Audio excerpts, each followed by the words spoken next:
इस बहन का नाम पूजा है और ये बहन बगेचने की रहने वाली है।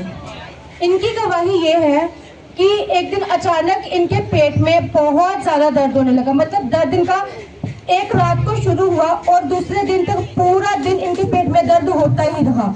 और उसके बाद रात को इनका जो दर्द था वो इतना ज़्यादा बढ़ गया तो इनसे सहन तक नहीं हो रहा था। तो फिर इनके हस्बैंड ने, जो कि इसी गांव में रहते हैं, तो परमेश्वर के दास से उन्होंने फोन पर इनके लिए प्रार्थना करवाई।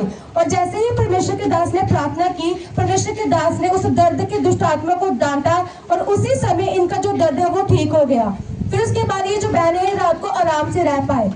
और जब इनके परिवार वाले इनको सुबह डॉक्टर को दिखाने के लिए लेकर गए, सुबह आरएसपुरा लेकर गए, तो जब आरएसपुरा वालों ने इनका केस देखा तो उन्होंने इनको जवाब दे दिया कि आपका जो ट्रीटमेंट है वो इस हॉस्पिटल में होना पॉसिबल नहीं है।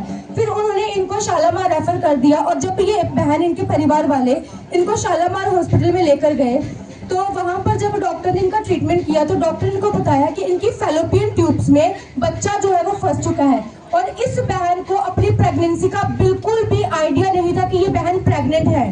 तो जब डॉक्टर ने चेकअप किया, टेस्ट करवाया, तो उसमें डॉक्टर ने बताया कि आपकी जो फैलोपियन ट्यूब्स है उसमें बच्चा जो है वो फंसा हुआ है और इसका ऑपरेशन जो वो इमरजेंसी में करना पड़ेगा, इमीडिएटली इसका ऑपरेशन करना पड़ेगा। तो डॉक्टर ने को ये भी बताया कि ऑपरेशन करने में बहुत ज़्यादा खतरा है, कि अगर ऑपरेशन करते हैं तो जो इनकी जान है वो भी जा सकती है, क्योंकि बच्चा जो है बिल्कुल ट्यूब में फंस चुका था और इनका जो बचना वो बिल्कुल नामुमकिन था। और उस समय ये इनके हस्बैंड और ये बहन, जब इन्होंने परमेश्वर के दास से रात को प्रार्थना करवाई थी तो इनको फिर वही चीज़ याद आई कि हम मतलब परमेश्वर में विश्वास रखते हैं तो हम परमेश्वर के दास से प्रार्थना करवाएंगे और सामर्थ्य प्रार्थना से बहुत कुछ हो सकता है।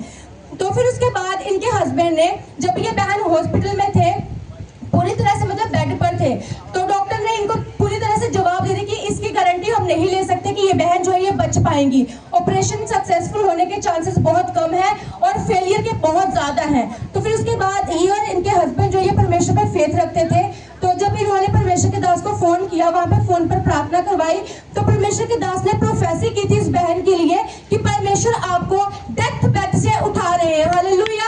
और फिर उसके बाद इनके हस्बैंड ने और उस बहन ने उस प्रोफेसी को, उन वर्ड्स को जो परमेश्वर के दास के मुंह से निकले थे, उन पे पूरा विश्वास किया कि जैसा परमेश्वर के दास ने बोला है वैसा ही सेम इनके जीवन में होगा। हालेलुया। और फिर जब ये